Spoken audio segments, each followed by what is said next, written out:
우리 다 같이 한 마음으로 에베소서 6장 5절 말씀 같이 합독해 보도록 하겠습니다. 종들아 두려워하고 떨며 성실한 마음으로 육체의 상전에게 순종하기를 그리스도께 하듯 하라. 아멘.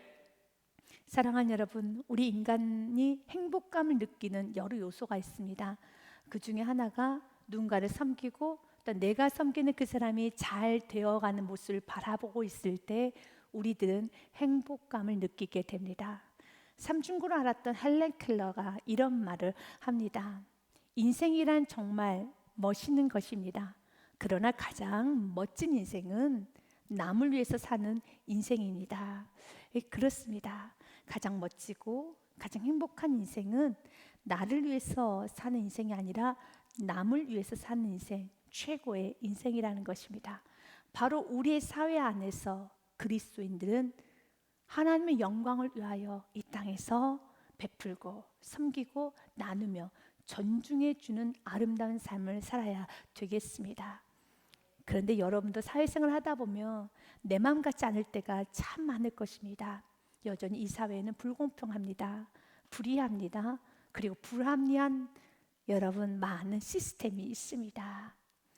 인간은 태어날 때부터 불공평하게 태어났지요. 어떤 가정에서는요 부유하고 좋은 배경에 태어난 사람도 있는가 하면 태어날 때부터 가난하고 질병이 있고 그리고 부모님의 미성숙함 가운데 태어나신 분도 있을 겁니다. 참 불공평하죠. 그래서 우리는 빠르게 깨달아야 되겠습니다. 아, 인생이란 공평하지 않구나. Life is not fair. 인생은 불공평합니다. 이걸 빨리 깨닫는 것이 참 중요해요. 그래서 왜 이렇게 불공평한 거야? 나는 왜 그렇게 흙수저야? 나는 왜 이렇게 삶이 힘들어? 라는 것이 아니라 인생이란 불공평한 것을 그냥 그대로 받아들이고 이 불공평한 사회에서 이 불합리한 사회에서 나는 그리스도인다운 삶을 살아가는 것입니다. 오늘 본문의 말씀의 내용은 노예 제도가 만연했던 그 시대적 배경을 가지고 오늘 사도 바울이 기록해 놨습니다. 종들아 두려워하고 떨며 성실한 마음으로 육체의 상전에게 순종하기를 그리스도께 하듯 하라 라고 말합니다. 그 당시에 노예 제도라는 것은 지금 우리가 상상할 수 있는 이상의 악한 제도였습니다. 사람을 물건 취급했습니다. 학대했습니다. 채찍질을 했습니다. 그리고 또한 효용 가치가 없으면 내다 버렸습니다. 죽이기까지 했습니다. 주인의 난폭함에 노예들은 하루하루 정말 공포에 떨며 살 수밖에 없었던 것이 노예들의 생활이었습니다. 그 당시에 노예들은 약 6천만 명이 있었다고 합니다. 정말 많은 여러분 숫자가 많은 사람들이 노예 생활을 했었습니다. 노예에게는 인권이 없었습니다. 노예에게는 여러분 어떠한 행복도 어떤 즐거움도 사람의 대우를 받지 못했던 게 그 당시 상황이었습니다. 그런데 마치 사도 바울은 노예 제도를 옹호라도 하듯이 노예들에게 종들을 향하여서 이렇게 힘들고 아프고 어려운 상황에 있는 이런 종들에게 두렵고 떨림으로 그리스도를 섬기듯이 상전을 섬기라는 겁니다.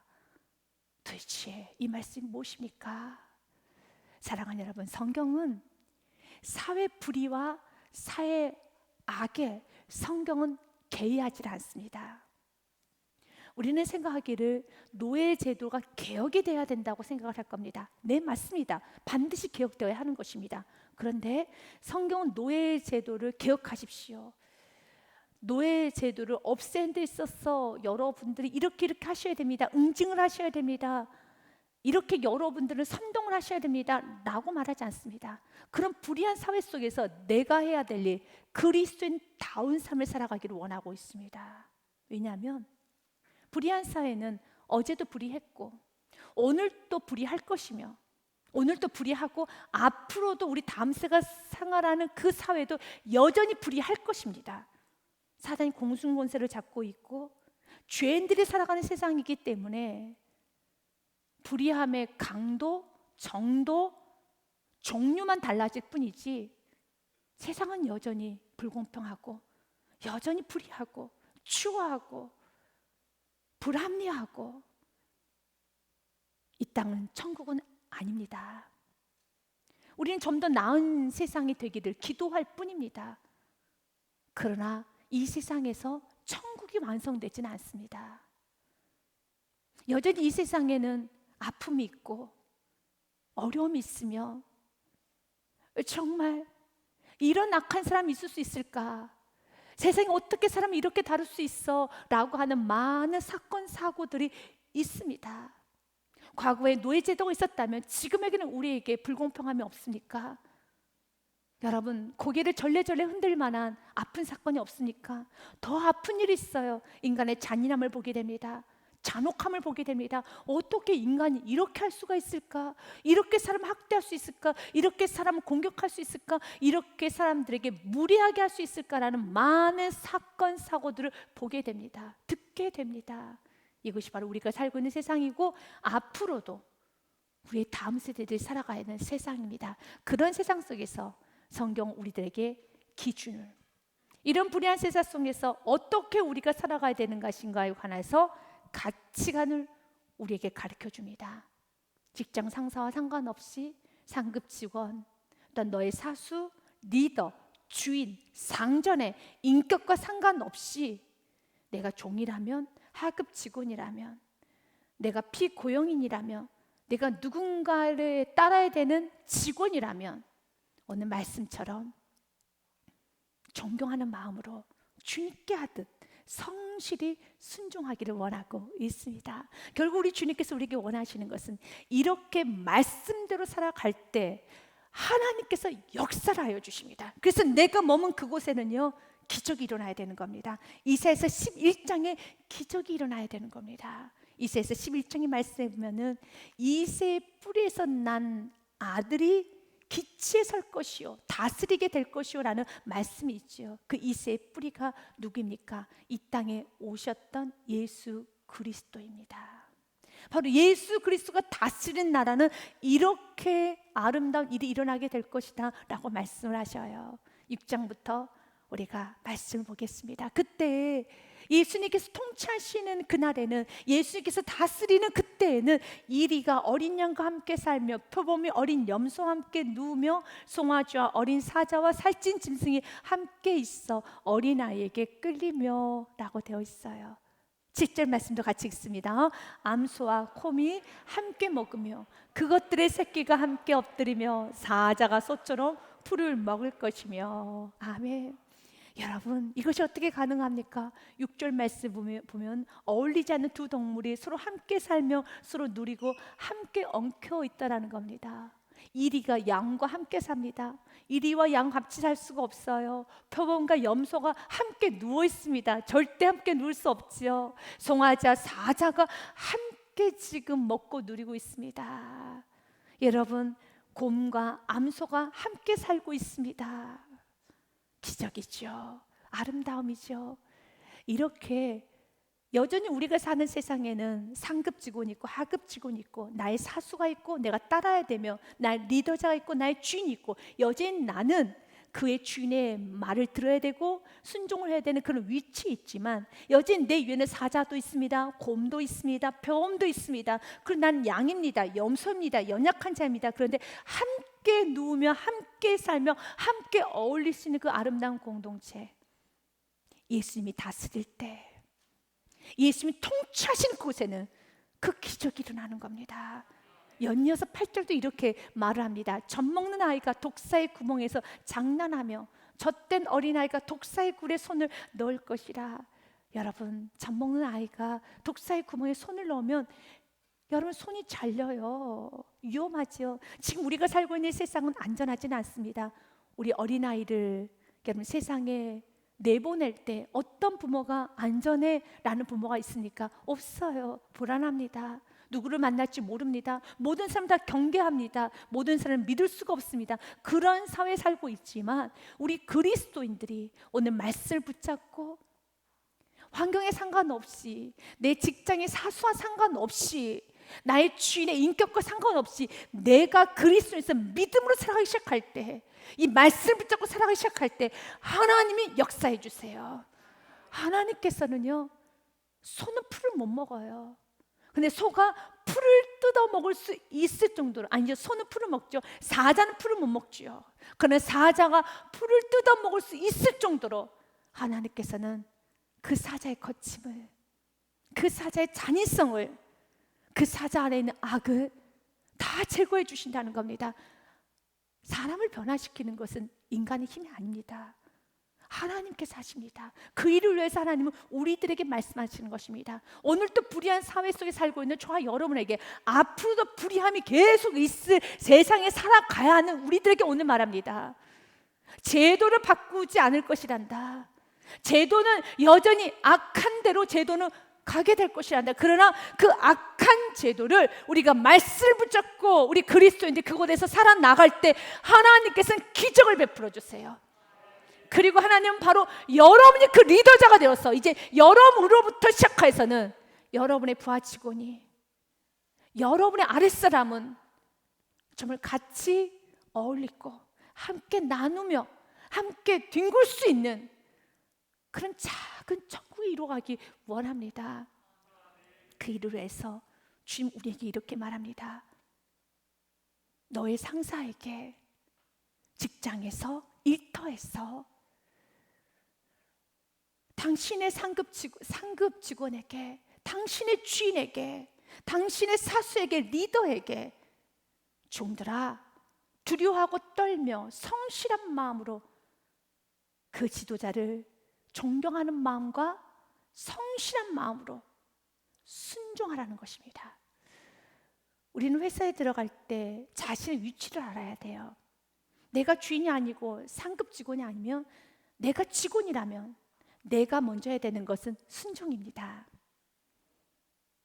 리더와 주인에게 나의 말에 순종해 주십시오, 내 말을 따라 주십시오 라고 요구해서는 안 되는 겁니다. 직원인 내가 그 회사의 리더의 말에 순종으로 가야 되는 것입니다. 그렇기 때문에 여러분들이 회사를 결정하거나 또한 여러분들이 어느 직장에서 일을 해야 될 때 연봉을 먼저 보는 것이 아니라 그 회사의 가치관, 여러분들의 따라야 될 그 회사의 오너라고 하는 그 회사의 대표의 가치관, 비전, 방향을 점검하는 것이 먼저입니다. 그리고 결정하셔야 되는 겁니다. 왜냐하면 직원의 가장 기본은 순종입니다.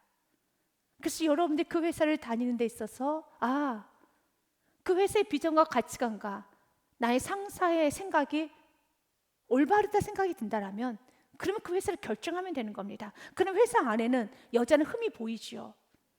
인간 사회에서는 여전히 부족하기 때문에 흠이 보일 겁니다. 그러나 그런 흠은 내가 본질과 부딪히지 않는다면 그런 흠은 받아들여야 돼요. 그리고 맞춰가야 되는 것입니다. 가장 중요한 거는 내가 직원이라면, 내가 일하는 사람이라면 순종을 하셔야 돼요. 주님께 순종하듯이 성실한 마음으로, 기쁜 마음으로 순종을 해야 되는 것입니다. 그 아름다운 순종을 잘 보였던 인물이 다윗이었습니다. 다윗은 직장 상사, 사수, 리더로 그 당시에 사울 왕을 섬겼어요. 그는 신하로서 왕의 명령에 철저히 순종했습니다. 그래서 그 왕이 전쟁터에 나가서 전쟁하라면 그는 생명 걸고 전쟁에 나갔어요. 열심으로 전쟁터에 나갔습니다. 그리고 싸웠어요. 이겼습니다. 그는 신하로서 사울 왕이 다스리는 이스라엘이라는 나라가 부강해질 수 있도록 자신의 온 힘을 다하여 순종했습니다.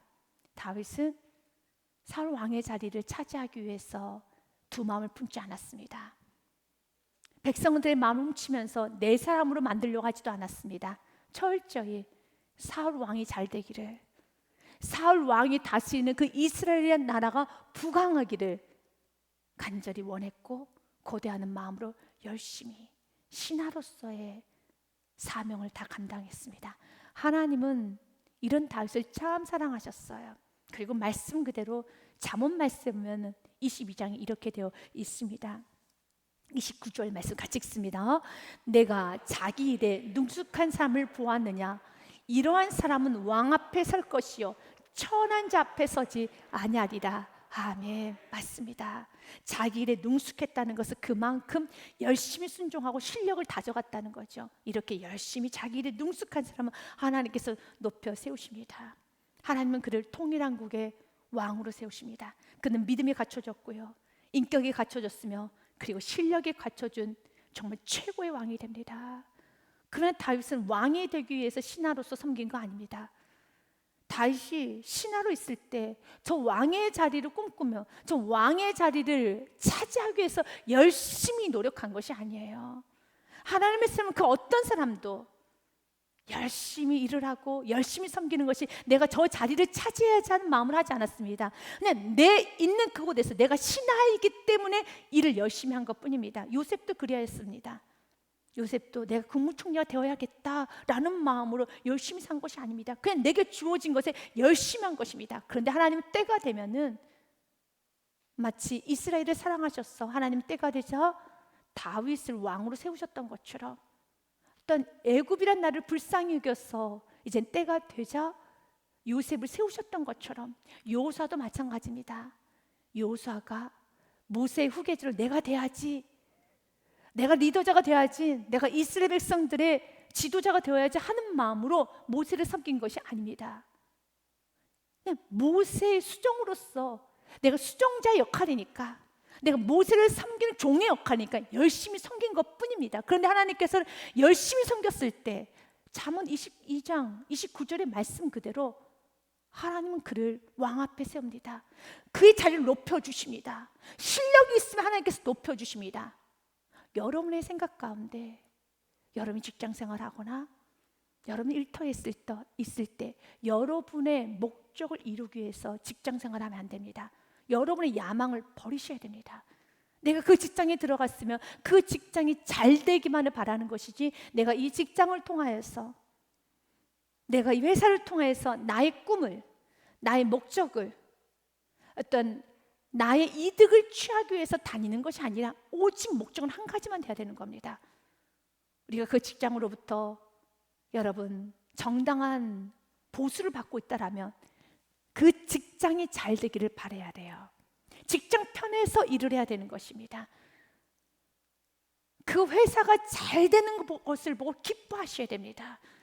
그리고 회사가 잘 돼가는 그 일에 내가 잘 쓰임 받기를, 그 회사가 성장하는데 내가 잘 쓰임 받기를 원해야 되는 겁니다. 그곳에서 내 꿈을, 내 목적을 찾아가기 위해서 어떻게 하면 이것을 이용할까? 이것을 가지고 나갈까? 두 마음을 품는다면 여러분은 그 회사에서 좋은 대우를 받을 수가 없습니다. 여러분이 고용주라고 생각을 해보십시오. 고용주인 여러분이 내가 직원을 뽑았습니다. 그런데 그 직원의 마음에 항상 자기 꿈이 있어요. 야망이 있어요. 자신의 목적이 있어요. 열심히 하긴 하는데 항상 가지고 가려고 합니다. 그러면은 적당히 쓰다가 여러분 그냥 버리게 될 겁니다. 많은 부분에서 경계를 하게 됩니다. 저분은 실력은 좋은데 위험해. 아, 저분은 실력은 좋은데 야망이 너무 커. 키우면 키울수록 우리 회사에 이득이 아니라 독이 될 수 있는 사람이야 라고 하겠죠. 여러분, 주님은 우리들에게 종들아, 종인 우리들은 우리의 직장 상사, 우리의 상전들에게, 리더들에게 순종하는데 주님께 하듯 하라. 우리가 주님께 여러분 섬길 때 주님의 영광을 가르치려고 합니까? 주님의 영광을 여러분 내가 가지려고 합니까? 아니잖아요. 주님 한 번만 영광 받으시기를 원하잖아요. 우리 주님만 높임 받기를 원하고, 주님만 잘 되기를 원하고, 그냥 주님만 높아지기를 원하는 것처럼 그런 마음으로 내가 그 직장에 다닐 때는 그 직장만 잘 되기를, 나의 안위, 나의 비전, 나의 꿈, 나의 이득 버리셔야 돼요. 이렇게 순수한 마음으로 직장 생활하게 되면 하나님께서는 때가 되면 하나님은 그 직장을 옮겨줄 수도 있고 또 다른 만남 허락하게 하실 수 있고 하나님 또 다른 길을 하나님 열어주시는 것이지, 내가 그곳에 있을 때는 충성하십시오. 내가 그곳에 있을 때 여러분 순종하시기를 바라겠습니다. 실력은 어디로 가지 않아요. 연여 6절과 7절도 우리들에게 이렇게 말합니다. 눈가림만으로 하여 사람을 기쁘게 하는 자처럼 하지 말고, 사람에게 보는 앞에서만 하는 척만 하지 말고 그리스도의 종들처럼 마음으로 하나님의 뜻을 행하고, 7절 말씀 같이 읽겠습니다. 기쁜 마음으로 섬기기를 주께 하듯 하고 사람들에게 하지 말라. 아멘. 맞습니다. 사람이 보는 데서만 일하는 척만 하지 말고, 정말 우리 주 우리에게 원하는 것은 우리가 일을 할 때 마음을 다해서 일하기 원합니다. 존 스토드 목사님은 그리스도인들의 직장 생활에 관하여서 본문의 말씀에 관하여 이렇게 말합니다. 근로자는 자기 마음과 혼이 그 일 속에 담겨 있는 것처럼 일을 해야 합니다. 대충 하면 안 된다는 겁니다. 마틴 로이드 존스 목사님도 그리스도인의 근로 태도에 대해서 이렇게 말합니다. 일을 마지못해서 하는 마음으로 해서는 안 됩니다. 비위에 거슬린다는 인상을 주며 뾰로통하는 모습으로 일을 해서는 안 됩니다. 그런 사람들에게는 일을 빼앗아야 합니다. 언제나 마음으로 목숨을 다하여 우러나는 마음으로 전력을 다하여 일을 해야 합니다. 아멘. 이거예요. 만약 우리 그리스도인데 오늘 이 말씀 듣고 있는 저와 여러분이 이렇게 직장생활 한다면 얼마나 이 사회가, 이 나라 민족이 부강해질까요? 그러면 얼마나 우리 다음 세대가 정말 잘 사는 사회가 될까요? 여전히 불공평하고 불의합니다. 맞습니다. 세상 공평하지 않습니다. 그러나 바로 이 말씀 듣고 있는 저와 여러분이 그 직장에서 이렇게 마음으로 목숨을 다하여 전력으로 일하기 시작할 때, 순수한 마음으로 일하기 시작할 때 그 회사가 얼마나 잘 될 것이며, 또한 그 회사가 잘 될 때 이 나라가 부강해질 것이고 세계 열방에 두각을 나타낸 나라가 될 것이며, 또한 그렇게 실력 있는 사람들, 그렇게 충성스러운 사람은 하나님 약속의 말씀이 있어요. 왕 앞에 서게 될 것이란다. 그 자가 또 리더자가 되었을 때 겸손하게 살아와서 하나님께서 받쳐주는 인생으로 리더자가 되었을 때 그 리더자의 아래에 있는 하급 직원들은 얼마나 행복할까요? 그러면서 우리 사회가 조금이나마 작은 천국을 이루는 사회가 되지 않겠습니까? 주님 우리들에게 환경에 관해서 말하지 않습니다. 원칙만을 말합니다.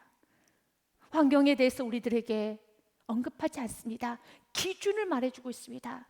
그러나 그 기준이 너무 무겁게 느껴지십니까? 성경 우리에게 말합니다. 요한 1서 5장 말씀에 보면 말씀은, 계명은, 내가 오늘 지켜야 되는 이 말씀은 절대로 무거운 것이 아니란다. 하나님을 사랑하는 것은 이것이니 우리가 그의 계명들을 지키는 것이라. 그의 계명들은 무거운 것이 아니로다. 아멘. 무겁지 않습니다. 무겁게 느껴진다라면 다시 상반절에 보면 하나님을 사랑하는 것은 이것이니 내가 주님을 사랑하지 아니하고 욕심을 사랑하고 야망을 사랑하고 내 계획을 사랑하고 나의 꿈, 내 것을 좀 취하고자 하는 마음이 있을 때 우린 참 어려워요. 그래서 주님 오늘 또 나의 야망을 버리기 원해요. 나의 목적을 버리기 원하고 하나님 앞에서 오늘 내게 주어진 환경에서 최선을 다하며 여러분이 주님 앞에 여러분 계획하고 꿈꾸고 있는 그 목적을 주님께 내어드리고 오늘 내가 해야 될 일을 충성하는 겁니다. 인생은 내가 만들고 여러분 내가 머리 쓰고 내가 인간적인 방법으로 우물쭈물 만드는 것이 아니라 하나님께서 우리 인생에 끌어가실 수 있도록 우리는 말씀이라는 기준을 가지고 이 말씀대로 하루하루 살아갈 때 하나님이 역사하여 주십니다. 하나님께서 만들어주시는 것입니다. 하나님께서 받쳐주는 인생이 되는 것입니다. 9절 말씀에 보면 이렇게 되어 있습니다. 상전들아 너희도 그들에게와 이와 같이 하고 위협을 그쳐라. 이는 그들과 너희 상전이 하늘에 계시고 그에게는 사람을 외모로 취하는 일이 없는 줄 너희가 알미라 라고 말합니다. 상전들아 위협을 그쳐라 라고 말합니다. 왜냐하면 그 당시에 상전들은 더 많은 물질을 얻기 위해서, 더 많이 확장하기 위해서 위협하고 압박하면서 일을 많이 시켰어요. 그렇게 하면 안 돼.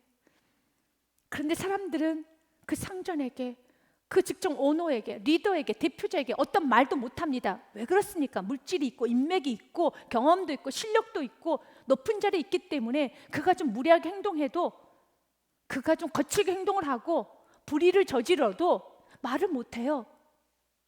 그런데 하나님 말합니다.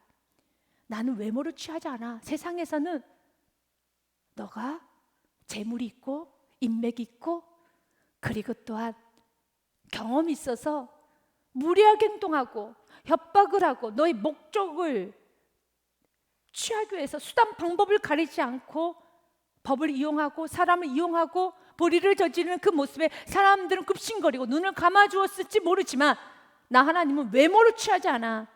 그렇죠. 하나님 앞에 어떤 누가 명함을 내밀 수 있겠습니까? 하나님 저한테 잘하셔야 됩니다. 저는 이런 사람입니다 라고 어떤 누가 하나님 앞에 명함을 내밀 수 있겠습니까? 그래서 주님 말하는 거예요. 우리의 진짜 상전이 하나님께서는 사람 외모로 취하는 일이 없습니다. 그리고 하나님께서는 하나님 말씀대로 살아가는 자에게는 반드시 보상하여 주십니다. 8절 말씀에 보면 이런 말씀이 있지요. 같이 읽습니다.